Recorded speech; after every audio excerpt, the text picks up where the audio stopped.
this event.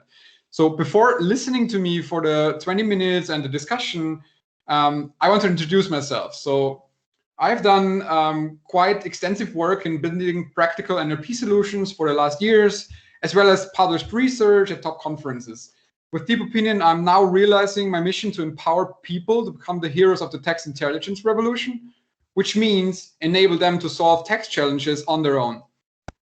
I'm glad that we are able to participate in multiple acceleration programs from Cambridge to Oxford, and also now ZOLLHOF, which is really great. And we are proud to realize this vision with some of the well-known clients we have. So I will go through the next 3 slides very quickly to give you an overview of what we do, but you will get the slides anyway afterwards, and we will have time to discuss. So to be able to do that, what we have said is we set out to build a text intelligence platform for enterprises.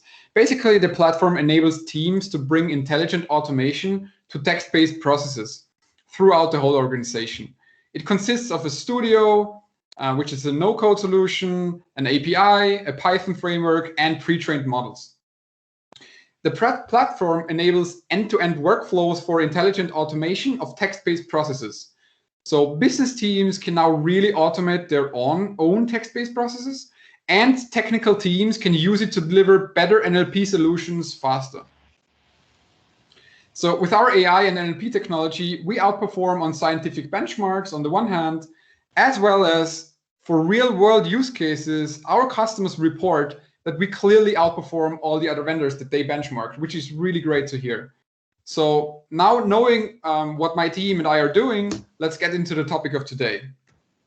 So language is really a fascinating topic and one of the most humane topics after all. It's basically everywhere, in communication, in documents, in business processes, and basically it's the glue for society and the economy. In business, language is mostly represented as text data. By 2022, 93% of all the data in enterprises will be unstructured data. And 80% of that unstructured data is text.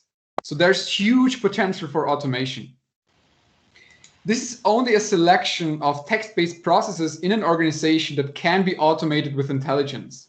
So from customer feedback analytics to customer service automation, from claim processing or CRM data enrichment to tender requirements management and support tickets categorization, for example, but many, many more use cases.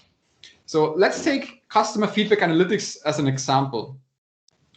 You want to go from raw customer feedback data to human level opinion mining results like this, ideally fully automated, right? So how to create world-class NLP solutions and what are the challenges? So if you want to tackle an NLP task, you probably have many questions, such as how to create tailored solutions for my use case, with what tools and technologies to use, how to get world-class accuracies for my models. And basically looking at a world-class solution, it needs to have high quality, it needs to be tailored to the actual use case of yours, and it needs to be production ready, obviously. So now let's dive deeper into all of those 3 criteria and how to achieve them. So basically starting with high quality. NLP breakthroughs really made major headlines over the last, let's say, 2 years. So in the New York Times, you had big articles. Google released a new search engine algorithm that improved search by 10%. This is a few billion searches per day that get improved by such a new technology, which is amazing. And basically, this is all based on the transformer architecture, leveraging the attention mechanism. So we will have a few technical parts of this. It's not going to be too technical, so stay with us. But yeah, so like the transformer architecture is a deep learning algorithm that reduces complexity. It enables significant improvements on academic English to German translation benchmarks you see down in the graphic. So it improved it by 2 points, which is really a big improvement if you see the previous history. And it leverages in the core of it the attention mechanism.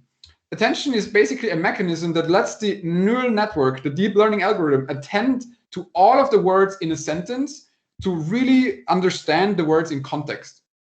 Understand is like a big word here, but let's call it understand for now.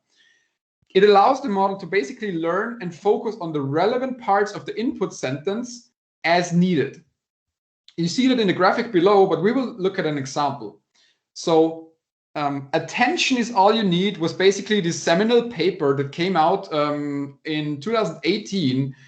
They used this new transformer architecture for machine translation to achieve those kind of results. So what you see here is like two examples of very similar sentences in English and German that is very hard to translate for classical machine translation algorithms.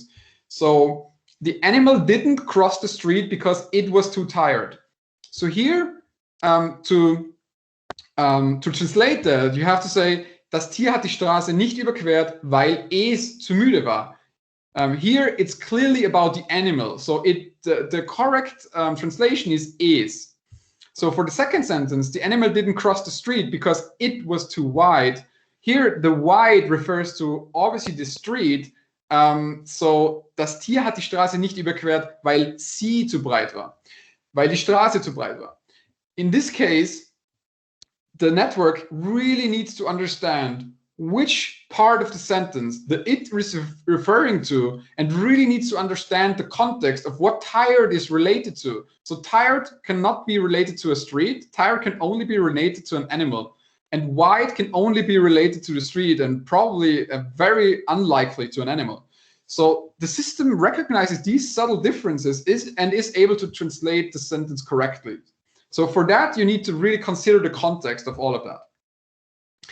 And Google uses this transformer architecture, for example, not only to improve search, but also to improve translation quality, as we have seen earlier in the slide before. So basically, the sentence on the left was the old translation that Google Translates gave you when you put in this German sentence. And on the right, you see the new translation, which is clearly a lot better. The left translation on the left side is really not giving you a good translation of the input. And on the right, it really gets it. It's not a perfect sentence, but it really gets the message across correctly. So, and this like changes the lives of people every day, right? So now getting into practical use cases. Here's an example for, again, let's stay with customer feedback and customer support analytics. So understanding what customers are saying in their messages to a company. So if you look at the upper half of the screen, standard sentiment analysis is basically based on classical NLP and in linguistics. You would get results like the first sentence is neutral sentiment and the second sentence is positive sentiment.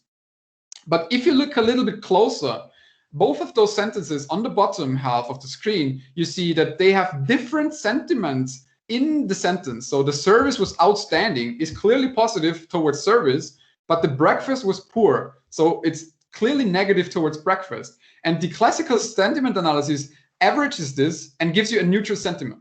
But what you really want, if you want to extract the information from the content, you want to extract both of those things as basically information points to work with. And the second sentence is similar. So here you have the battery life that is amazing, and the time to charge is okay. So one is positive and one is neutral. And in the upper half, it basically averages this as positive, but what you really want to understand is that the battery life is positive and the time to charge is only okay. So, and with a deep learning based opinion mining approach, you can really get to these kind of levels of quality and of fine granularity and really have high accuracies of data and information extraction from text on that use case. So that was to quality. Now let's jump into tailoring. So how can you use the latest breakthroughs to really tailor it to your needs in your organization? So this new architecture, this new transformer architecture enables you to use 10 times less training data than usual and really get higher accuracy with less training data. So how this works is basically the three things you see on this slide. On the left is basically the high level concept. You basically pre-train a language model, a neural network, a deep learning model that understands language in general and learns some patterns in language. So which words do go with which other words, in which context, which words are used, and how are sentences formulated. So a little bit of how grammar works, how tenses work, and all of that. So it figures that out. Not by teaching through a human, but by reading through a lot of text. And this is what you see in the middle. So it reads through a lot of text, and it always needs to predict masked out words. You see it in the graphic in the bottom half. So basically you have a sentence, you mask out one word, so you remove one word from the sentence, and you say, please neural network, tell me which is the most likely word to fill into this blank. You may remember this from preschool, where you have to fill in blanks in a sentence and complete the sentence with a specific word. And here we teach a neural network to do the same. And by doing this, it really gets to know language quite well. And then on the right side of that screen, you see basically that this is called transfer learning. If you train a language model first, and then you use this language model as a base to train a model for your NLP task. So basically, by doing that and transferring this early language learning to a specific task, the model has only to learn the task at hand and can skip the language learning because it already learned it before. By that, you reduce the amount of training data you need by 10x, and it basically also significantly improves the quality of the model. Maybe a classifier or recognizing some data in the incoming text sentence.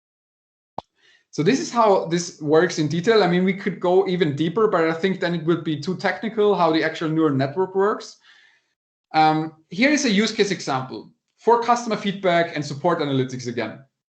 So similar example, again on the top with classical sentiment analysis and on the bottom with state-of-the-art deep learning.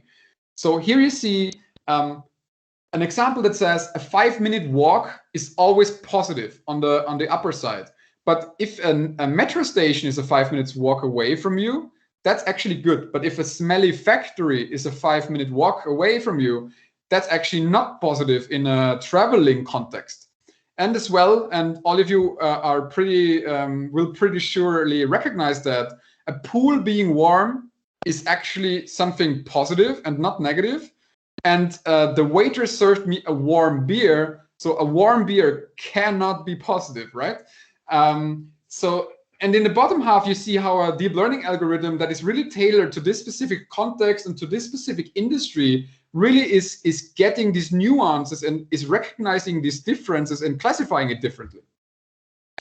So here we have another example now from market intelligence. So you're basically mining, for example, news articles or other like news outlets or forum discussions or discussion boards.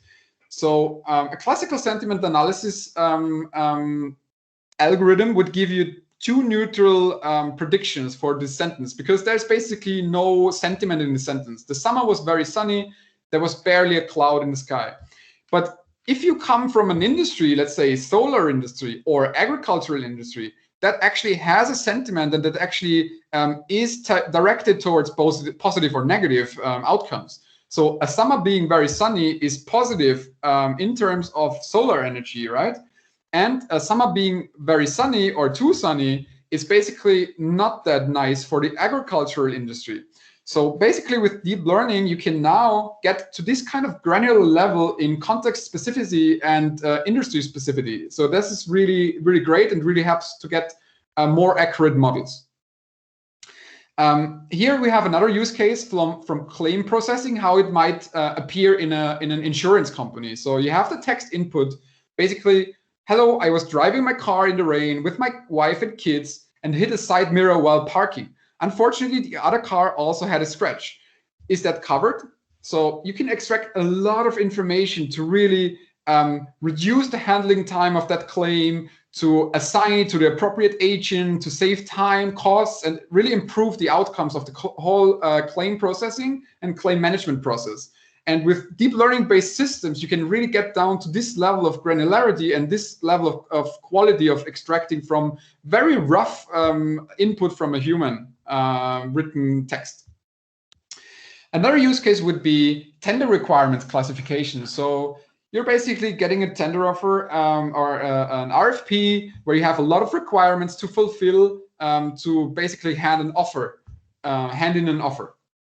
So each of those requirements, first of all, you need to process them and basically check if this is actually a tender offer that you are suitable to send an offer in.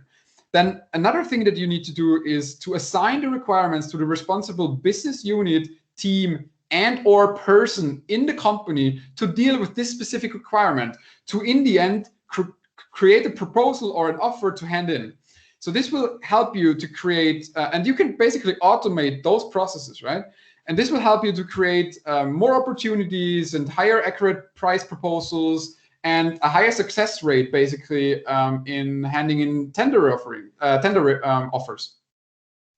So there's essential tooling to really build tailored and custom deep learning models in NLP. So the current reality is that you have like basically code and terminals on your full screen, and you try to write the code needed and you try to run the experiments in your terminal. But what you really would need is like high quality training data and a good environment for NLP model customization. And those solutions are out there, and we are one of them. So you can have a very efficient and very high quality labeling interface for labeling training data and to work together with the business and the technical team. And you can have a model customization environment that enables you to do it no code or also low code, and to quickly iterate and easily release models to production. So those solutions are out there and are possible. Then if you're talking about getting a model or an NLP solution production ready, you're basically talking about a process that looks like that. So you go from the start of an NLP project and you have to do a few tasks, in this case 6, to have a running NLP solution in the end, and to basically automate this business process that you were looking at. So the first step is basically, so I'm beginning like from the start. You have to gain the knowledge like about NLP, about deep learning, about the actual task at hand, how do you want to solve it, and all of the like basic knowledge that you need. Then the next step is you need to decide for a technology stack, right? We would advise to go with Python, to go with PyTorch, and to use the Transformers library, which is really great for coders. Then the third step is basically to get deep learning to work in your environment. So the first model in a Jupyter notebook, maybe, to get it to run. And to finally learn something and do something. Then the next step is to really understand the task that you're solving and basically find the right model, the right architecture, and the right hyperparameters for this specific model, for this specific task. And this can be really, really challenging. You need a lot of resources and a lot of experimentation to really solve a task with high accuracy. The next step would be to get this NLP model to production. So you need to deal with GPUs, you need to deal with the cloud, with technologies like Kubernetes or Docker or Hadoop, whatever your environment is in your company, and to really get it to production in this environment. And then in the end, you're probably looking at how to scale this solution to really be a viable solution rolled out into the whole organization to solve this specific task, or at least to the part of the organization that needs that solution. And that's a whole new different game of scaling. So the life cycle for NLP model development and getting it into production starts basically with this circle. So you decide for the model architecture, you do training run, and you do a model evaluation to see if the model is already doing something and if the quality is right. So once you have something working here, you're looking at how to get the right data sources, how to do proper data labeling to get high quality training data, and to do data versioning. Basically different versions of training data that you might have. So, and then comes really getting it into production and really scaling the solution. So you're looking at model versioning, model deployment, scaling the hardware, maybe going back to data labeling if you feel that in production it's not there yet and you recognize some errors. And then basically also monitoring in production all the predictions and maybe recognize if there's a drift in the data distribution, to see if the model is still doing its job and is properly delivering on the accuracy and on the task that you wanted to solve. So that's a whole process and a lot of work. And there's basically a few essential workflows that you need to get to production-ready NLP models. So you need easy uploads of data or connecting data sources. You need to get models to production quickly and hopefully without complications. And basically, in the end, you need to be able to easily and quickly use a model to analyze new data to get the results or to automate the process. And basically, what you see here is a few examples of how that would look like in our solutions. But that's essential steps that you need to solve to get the model production ready, and where you need to build either a workflow or a process and solve that for you. So that was my deep dive input. So that's all I could do in 20 minutes. But I'm here to take questions, to discuss your use cases, and maybe even to dive deeper into some of the things you have seen in the slides where you have questions. So just please feel free to ask. And obviously, we do have our product running in the cloud, so I can definitely show also a demo of the product if you're interested. So I would now hand it over to the open discussion and to you, and looking forward to your questions. So maybe we will also have questions already in the chat. I haven't checked the chat while speaking. I think there are no questions till now in the chat, but yeah, at first, thank you for this interesting speech, Stefan. And I'm very sure a lot of you got some question, or as you already said, want to discuss about their projects and yeah, relevant topics. If someone has a question, you can just virtually raise your hand, and then I'm just going to call you, and then you can go in the direct exchange with Stefan. So it's a little bit structured due to that fact that nobody wrote into the chat. So yeah, Marius, go for it.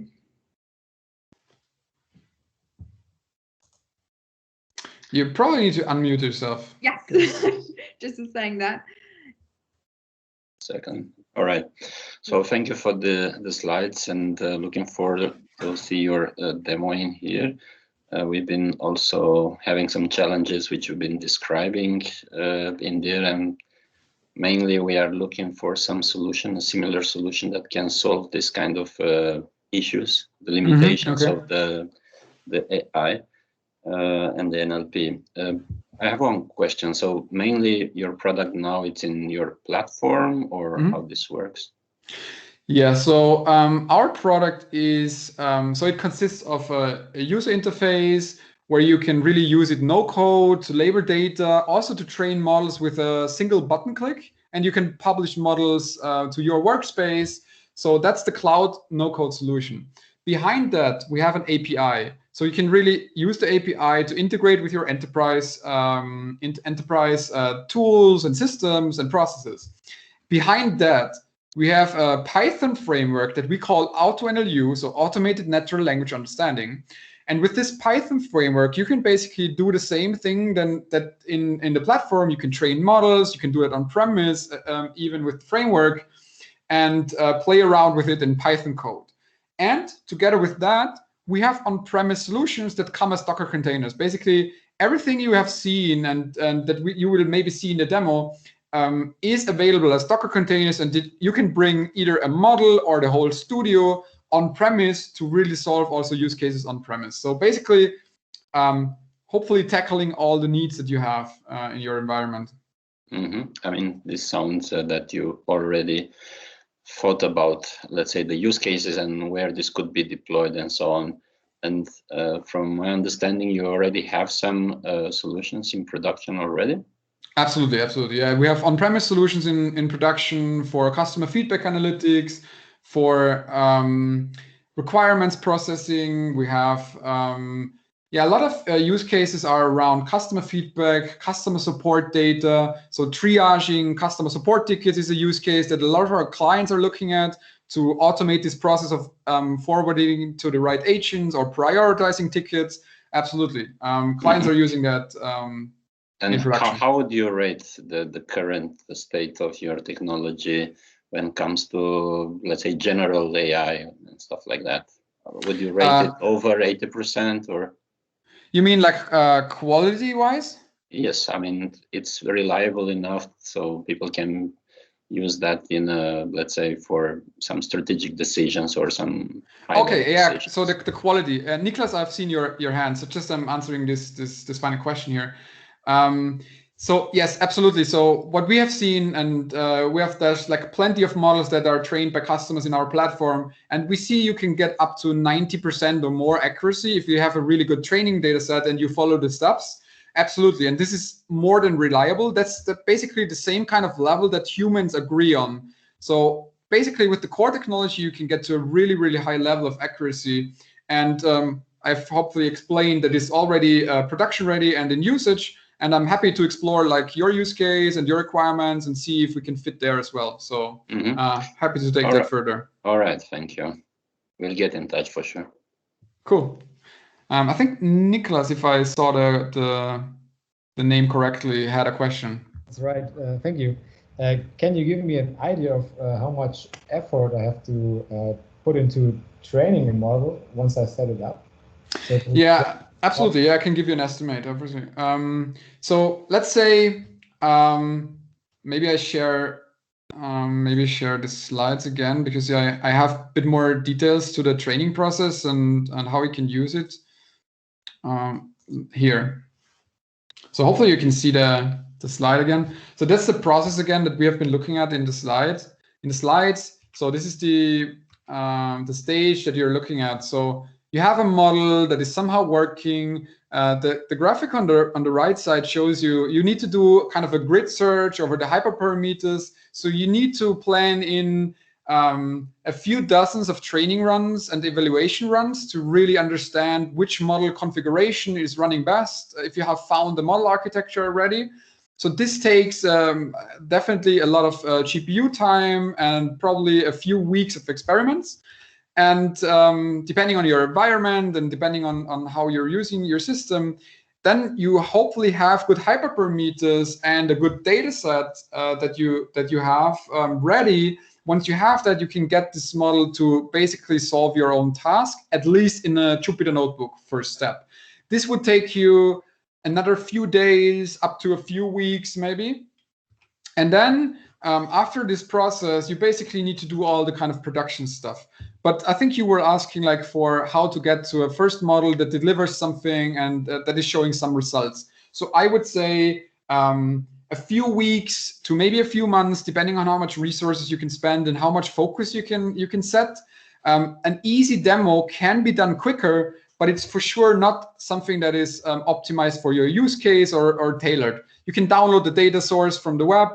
You can download the pre-trained model from the web, and then you can get something to run maybe in a few days or 2 to 3 weeks if you have the right environment in place and all the technology stack. But to tailor something, to get it really to production, it would definitely take a few weeks to a few months. What we have been hearing from clients is they have been tackling those challenges for a few months. And then we kind of benchmarked it with our technology, and they were really able to get to production in a few days of time investment. So this is where our product comes in. So yeah, hopefully that answers your question, Niklas. Yeah, perfectly. Thank you. Are there some more questions regarding the speech of Stefan or regarding any personal projects you are currently running? I think Stefan is very curious about your questions. Absolutely. Yeah. Actually, then I had a question. I don't know if it's a general question, but I'm just going to ask the question. So you showed us the process in the production section from starting an NLP solution to running an NLP solution with the different steps. Which step would you describe as the most challenging one? Maybe also a step where you were personally challenged. Absolutely. Good question. It basically depends on what your knowledge is that you're coming from and what your background is. If you have done deep learning already, let's say for computer vision, you will have a less hard time to get the model to run and to train it to something decent. Then your most challenge, like the most challenging task would be to really get it into production, because software development skills are needed. You need to integrate it with other systems, with other tools. You have to have the right environment in place. You have to fix all the technology stack behind it. Mm-hmm. If you're coming from a place where you say you're a business person, for example, then it's the most challenging thing is like all the coding needed, right? So you can't get a business person to do coding.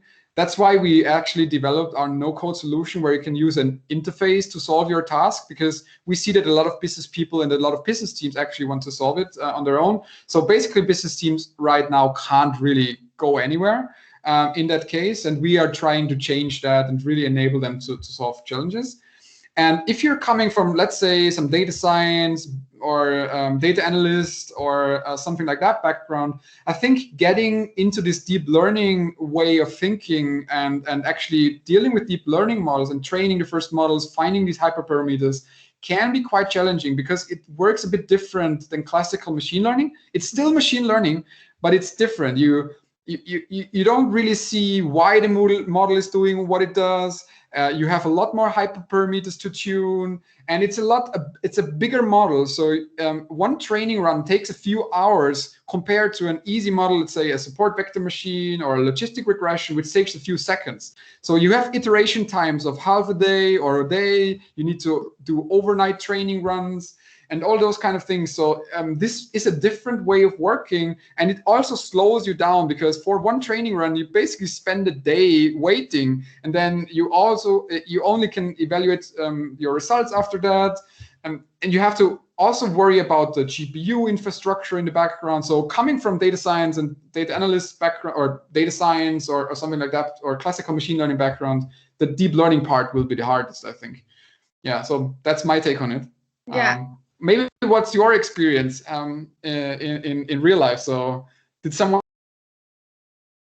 and did you try NLP with deep learning? Yeah, that's the perfect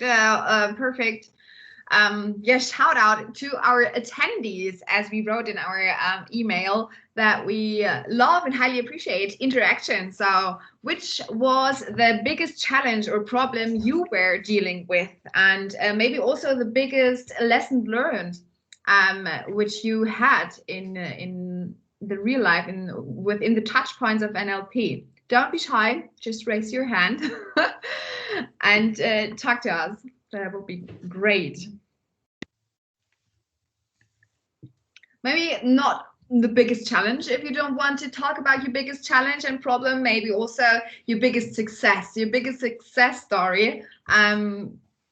Yes, just give us a little bit of insight of what you're currently doing. Maybe I in the presentation I mentioned quite a few use cases, right, that you could tackle. So did any one of you tackle already one specific use case that you maybe want to talk about your experience on? So I will share the use case slide again. So maybe just as an idea starter. Yeah, that's a very good idea.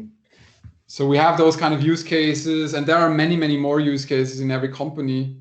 But some of them may be familiar to you, and some of them maybe you have already tried to tackle, or maybe you just shied away from tackling it because you had other priorities. So something you might be looking at in the next months or so.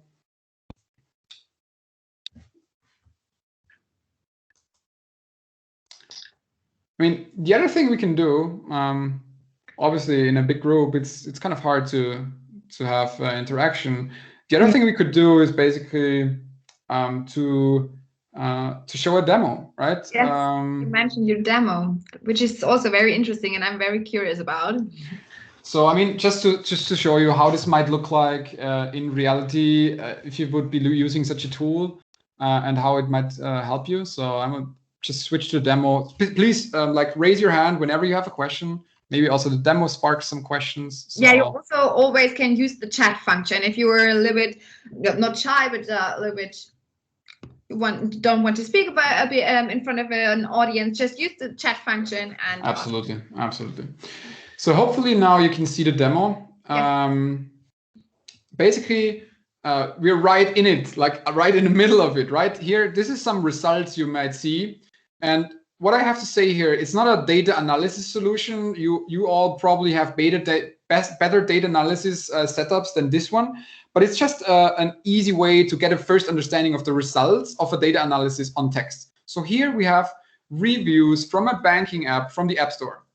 And we have analyzed 400, just for demo purposes, 400 feedbacks. And this is something you could see. You could see the feedbacks that you gathered, so the various reviews from the platforms, and what kind of topics were found. So people are talking about satisfaction, reliability of the app, ease of use. And what you can do is basically, let's say, what is important to you? Let's say login and authentication. So the login function, if everything works properly with login, and let's say I want to know what is negative about login and authentication. So basically here I can see only comments that mention login and authentication in negative. I need to have the ability to name my account where you doesn't provide this feature. Not really easily understandable, but this person was referring to a problem with login and authentication here as well. Again, a login and authentication. It doesn't open, which is basically a login or it's not an authentication issue, but a login issue, and those kind of things. You can really drill down into the core of the data and really have this kind of overviews. And I mean, you might have ideas of how to use this data to build nice graphics, to basically build dashboards or build reports for various internal business users to take decisions, to actually know what customers are talking about. So, for example, that's the results of a model. But how to get to a model? Let's maybe show something in life. Let's take some example from here and just copy it and try it out here so that you see that this all is live basically. Okay, it didn't manage to copy all the breaks, but anyway, you wait a few seconds here. This is only a demo account, so normally this is a bit quicker, but for this demo account, it takes a bit longer. It has a bit less resources, but what you see, you send in a comment and you basically from the system get back intelligent results, what kind of topics it found and with which sentiment. So basically opinion mining. And just to complete this picture of the results is basically here you have API, how you can request that also via using code. So you can basically send your text and what you receive back is structured data as response. And with this structured data, you can do things like highlighting like we did, or graphics like we did, or build even bigger reports, or automate certain processes of maybe forwarding a customer support ticket to the right agent, or classifying a requirement in a tender offer and assign it to the correct team internally. So that's the ways how you can use it and how you can basically get results. So here, this was the screen where you can upload an Excel sheet and really wait for the model to return the results and download this again as structured data, JSON, CSV, or again as an Excel sheet. So you would have the same kind of data results as an Excel sheet. So now, maybe what would be exciting to look at is how to get to such a model in this user interface. So you upload documents, just raw documents, basically. Here it's 27,000 documents that we uploaded. It takes a bit longer to load, I think, for 20,000 documents. But it's basically you have 20,000 raw text data documents uploaded. Then the next step is you need to define what kind of information you want to extract. So what kind of topics are of interest to you? It can be any classes, but here we are in a feedback case, right? So installation, features, ease of use, and those kind of things might be interesting to you. So you tell the model what to learn for. Then in the next step, you create the training data needed. You either upload training data that you already have, or you create new training data in this interface. So you see each comment is split up, and you can basically say, okay, in this comment, I see that they are talking about transfer negative. And then you say, okay, go to the next one.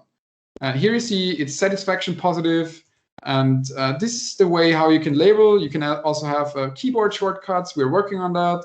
And you basically go through your data and create training data in this process. After doing that, you basically have a last step of training a model. So you can click train a model, you give it a name, and you select one of the various base models that we provide in various languages and for various industries and domains, for example, insurance, telco, utility, banking, automotive, so quite a wide variety already. And then it can also, we also have models for up to 100 languages, just to mention that here. So you can also roll it out internationally. And then you train a model, it trains the best model it can find, it automatically optimizes the full training process in the background, like the hyperparameter optimization, the batching, the training time and everything. And then it gives you back the best model it can find. You see here we did a few iterations, and for each of the models you can have a look at the score, how well it's doing, precision, recall, accuracy, and F1 score. And you can even go deeper into the details of how well it's doing on which of the topics. So you can really evaluate your model that you're using and then use it the way we have seen earlier. And maybe to complete the picture, I would switch to our framework just to round up the demo. This is our framework, the AutoNLU Python framework for all the coders among you. If you have coders in the group, I think we have some architects and AI people in the group, so our data scientists. So we have a Python framework that you can work with that really allows you to write a few lines of code and come up with really great NLP models in a few lines. So if you take a look at that, this is something, if you use the standard library out there, you would need to write something like 200, 300 complicated lines of code. For us, it's like importing the data and then training the model and using the model in 3 lines of code here. So that's our Python solution if you want to play around with Python. And it's also integrated, so each trained model can be uploaded to the studio and be used by business users, and you can really collaborate with business users that way. So maybe you have questions around that. Yes, I see Marius. You were the first. Go ahead and ask your question. So my question, it would be, how different is your technology from the OpenAI GPT-3 model? Yeah, great question. So OpenAI GPT-3 is basically a very large model that has 180 billion parameters. And basically what you would need is something like a cluster of 64, 128 GPUs to run this model. So that's not economically viable at the moment for production use cases in really like enterprise companies around the world. So, but you're referring to something that is quite interesting. We are using very similar architectures. We train it a bit differently. It is a bit smaller, but still it's using the similar architecture. So it has similar capabilities, not that advanced, but similar capabilities. But what you really, like GPT-3 is basically a research tool and a research project, right? They're handing out an API. I'm aware of that, but it's not something that you would use in production in an enterprise setting. For an enterprise setting, you need something that you can control, that you have under control, that you can probably even train on premise, and that you can really use in a production setting. So the response times and these kind of things. Yeah, sure. So the idea is that what you are telling me is that I can build my own GPT-3 custom model. Yeah, a small version of it. Actually, that's yeah, absolutely, yeah. And to put the language on top of this, what would be the challenge if I want to make some language requests on this model? To get it to production. Yeah. So once you have a trained model, we offer a standardized API that you have seen earlier. So you can send in a model send in text and then receive the results of the model. If you want to do that on your own, you need to build the software stack around it, like how to host the model, on which system to run, like all the packages, the tech stack needs to be fixed, right? You maybe host it in a Docker environment, and you have to come up with the Docker container, and then build the API around it, have a web server running so that you can request it maybe as a REST API. So that would be the things that you would be looking at to get it to production. If you have it in the cloud with us, it's ready for production from the beginning. If you want to have it on premise, we have Docker containers. So that's the two maybe sides that you could be looking at. Yeah, sure. I mean, it's just a matter of privacy, I would guess. Yeah, absolutely. No, on-premise solutions are very important. Sure. Super. Thank you. I think Niklas was the other question. Yeah. Yeah, thank you.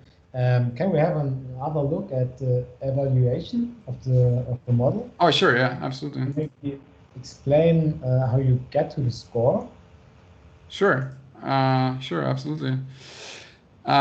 So here, let's take a look at just this last model here.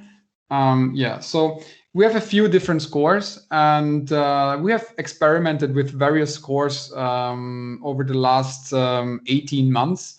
And it's not so easy to find the right scores for all the tasks that we are supporting, but we're at a good stage already. So the accuracy needs to be taken with care here. The accuracy takes into account all the positives, but also all the negatives. So a true negative is also counted as a right prediction, basically, because the model decided not to give it a classification, which is also correct.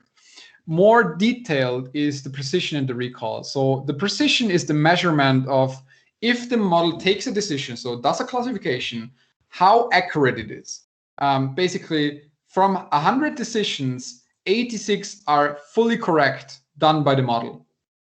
That's what you see here. And the recall is a measurement of how many of the classifications that you want the model to do did it do. So how many of the occasions did it find, let's say. So out of 100 things that it needed to find, it found 69, which is very, very high scores. And the combined score of those two is the F1 score. So it's the harmonic mean of those two. And basically an F1 score of 47 is a really high F1 score. So and how do you compare that? If you compare it to humans, we have done extensive experiments on that. Humans are in a similar range. So humans are in the range of like 80 to maybe 90% for the easier tasks. So that's the range where humans agree. And you may have all had situations where you talk to your partner at home and you said something and you meant it one way and your partner heard it in a totally different way.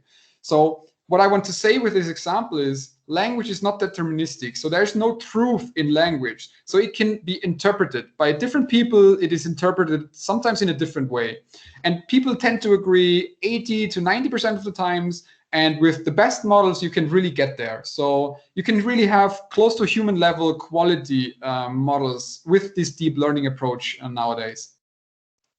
Yeah, that's maybe, and the sentiment score is 1 minus mean average error. So that's a different metric here, but it's the best metric to measure the sentiment quality here. And the sentiment quality is really, really high here. So if it's giving a sentiment, it's pretty sure, and it's hitting most of the examples correctly.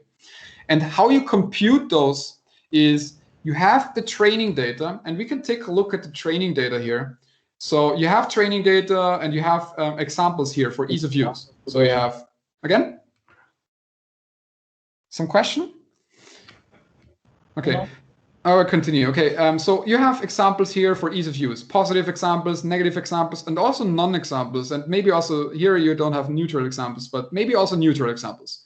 So, and you split those examples, you take, let's say 90% for training and 10% for testing. And when training the model, it never sees the test data, obviously. And then you would go ahead and test the model on the test data. So how well it's doing on new data that it has never seen before. And this is how you calculate the score. So how well it's doing on data it has never seen. And this is the scores you have seen. So how many of the examples in the test data did it do right? And yeah, if you take a look at the deeper level, you see the test example, the number of test examples on the right side in the right-hand corner column, and you see how well it's doing on each of the topics and on the precision and recall of each of those. So you see for those, it's really on a very good level. For this, the features aspect, the recall is not that good, so you can work on that. And for the others, it's a bit little training data we have in this model example. So in a practical setting, you would have a bit more training data and you would have more test data, so you have reliable scores for all of the features. Yeah, exactly. So that's we're providing basically the platform in the background that you can use to work on those kind of things. And if you're not happy with the quality of the model, you can always go back, either correct some data that you already have labeled, or you can label just new data, create a new annotation session, and label new data. And with new data, the model will always get better, right? So that's the way how to iterate here and to come up with a good model. And maybe you would be asking, like, how much time do I need from the beginning of I want to tackle an NLP task with such a solution, and how long do I need to, how much time do I need to invest to get to a good model in the end? And what we have seen with our clients is somewhere in the area of 8 to 10 hours right now. So 8 to 10 hours of manual effort, data labeling, a few iterations, and then you would have a model. So this could be, we could be saying like in 1 or 2 days, you would have a model ready to run if you have time to invest.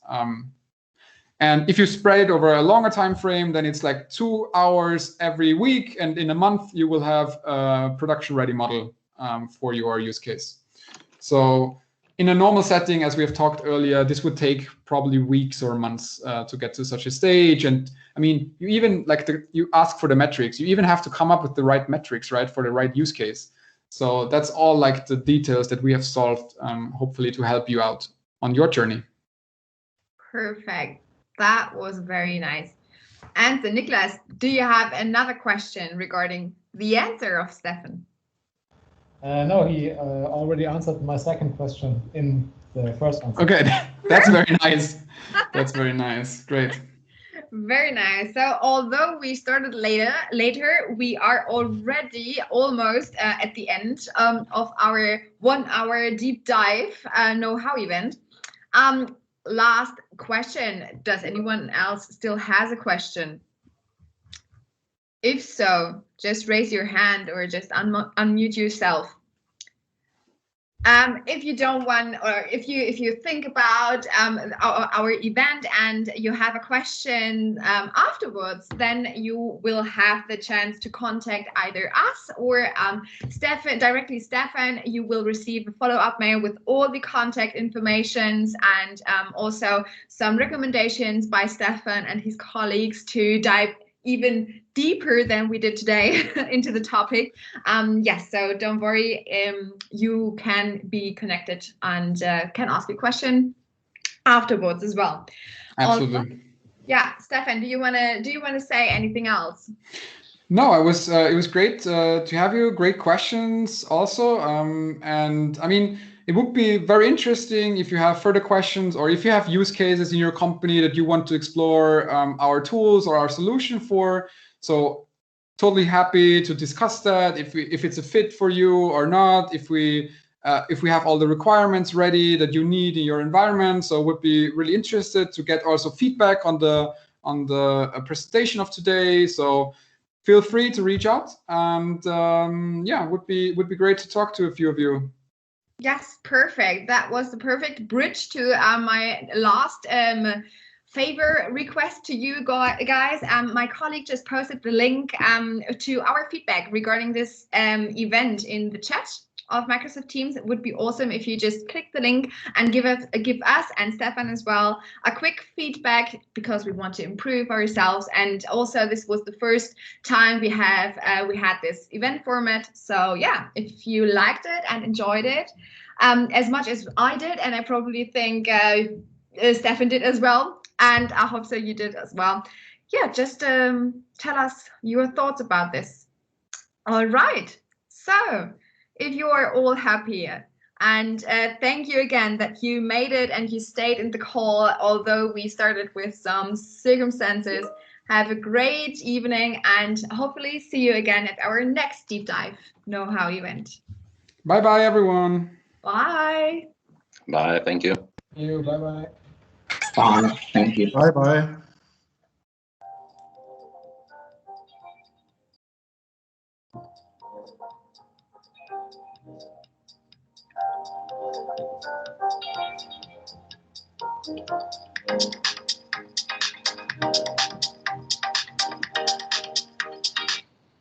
So.